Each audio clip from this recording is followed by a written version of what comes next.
The two Spectalians stood at the landing platform, waiting for it to descend. The superior turned to his subordinate. He had something to say before they met with the humans. "Whatever you do, don't call them Terran." The subordinate's visor buzzed and flashed with curiosity. "Why not? I've read their literature. They always seem to refer to themselves as Terrans." The supervisor's visor flickered with amusement. "Yes, in pirated first-age literature taken from the pockets of first-comer corpses. That was long, long ago." The superior then looked at his multiple tentacles as if trying to get his mind off something. "They certainly did change after the Croson Wars." The subordinate uttered a scornful noise. "What? It's not like the Croson ever used discriminatory mutagen agents." "Yes, but I'm sure being barraged with NBC material for years on end will change anyone's psyche some, no?" Just as the superior finished talking, the platform finally started to descend. Waiting for them was a Luenskan soldier in its signature full-body armor. The superior noticed its design was a bit different than what he remembered. It was more refined and had more material. As the ship's landing platform reached the metallic floor, the Luenskan soldier began to greet the Spectalians. "Welcome to the federal state of Luensk, planet of the humans. We hope you will find your visit to be only the most exceptional." The Luenskan soldier then moved towards the skyscraper entrance. "Come, let us go in, lest the strong winds blow someone off towards a most distressing death."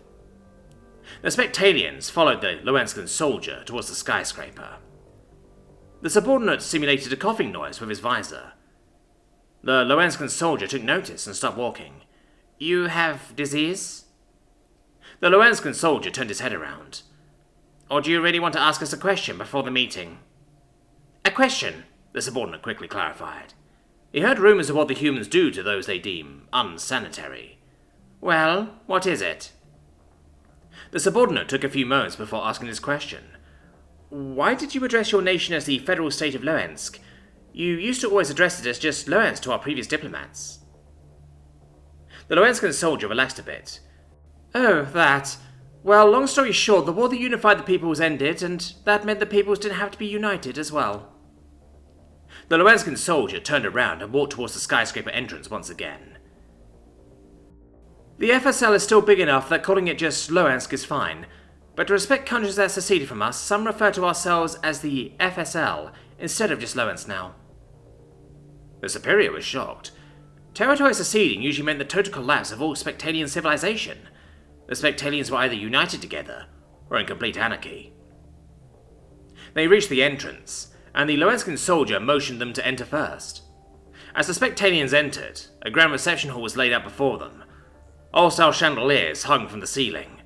The walls were adorned with neon wall screens, papers, and bulletin boards.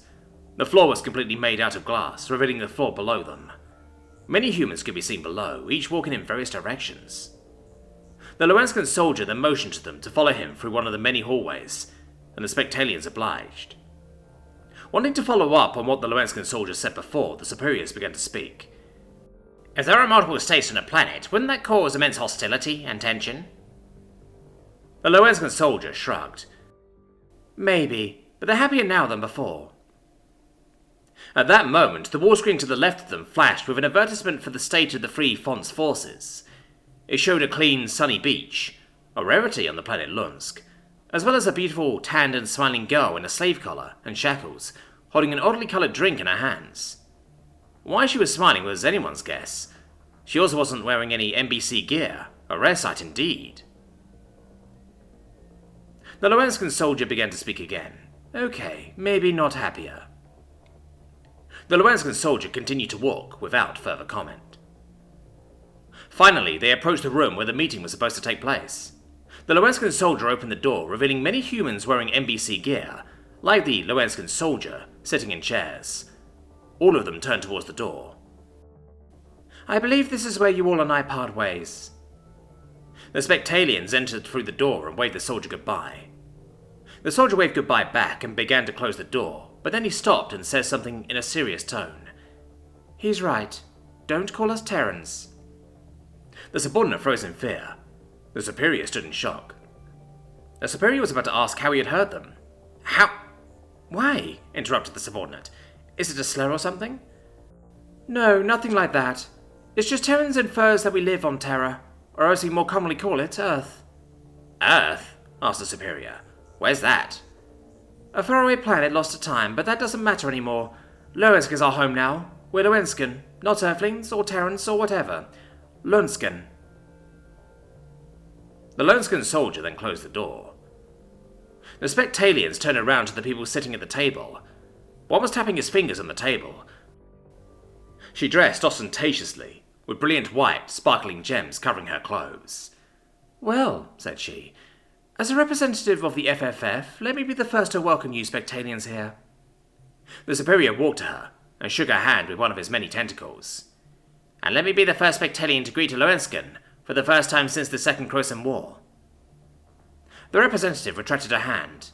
Please, refer to us as Fontaine, not Loenskan. Ah, yes, I see. As the Superior attempted once more to shake her hand, the subordinate still stood in place, thinking to himself, I'm going to have to remember a lot of country's history, culture, mannerisms, and other shit, aren't I? It's like encountering multiple species at this point.